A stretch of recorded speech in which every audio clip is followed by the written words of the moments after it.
more than 15,000 scientists from 184 countries have issued a warning: mankind must take immediate action to reverse the effects of climate change, deforestation and species extinction before it's too late. It is actually an update of a letter sent out by a group of scientists titled World Scientists Warning to Humanity in 1992, in which 1,700 scientists, including most scientific Nobel laureates alive at the time, stated what they considered the biggest threats to the planet and, by extension, to us. This update 25 years later regarding how we have progressed is, needless to say, not encouraging. With the exception of stabilizing the stratospheric ozone layer, the authors wrote in this updated correspondence, humanity has failed to make sufficient progress in generally solving these foreseen environmental challenges, adding rather worryingly that alarmingly, most of them are getting far worse. This second notice has now been signed by some 15,000 scientists from 184 different countries.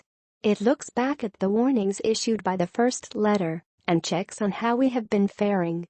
In 1992, concerns were expressed about ozone depletion, freshwater availability, marine life depletion, ocean dead zones, forest loss, biodiversity destruction, climate change, and continued human population growth.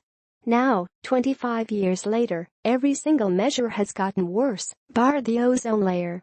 Over this time, human numbers have increased by 2 billion, or 35%. Close to 121 million hectares, 300 million acres, of forest have been cut down, while the number of ocean dead zones has increased by 75%, and the amount of fresh water available per person has decreased by 26%. But the researchers note that we shouldn't wallow in despair. The fact that we have managed to solve the ozone crisis by acting decisively and collectively goes to show that these kinds of agreements and global action are within reach. We simply need to buckle down and get on with it, increasing pressure on governments and industry to tackle the most pressing issues head on.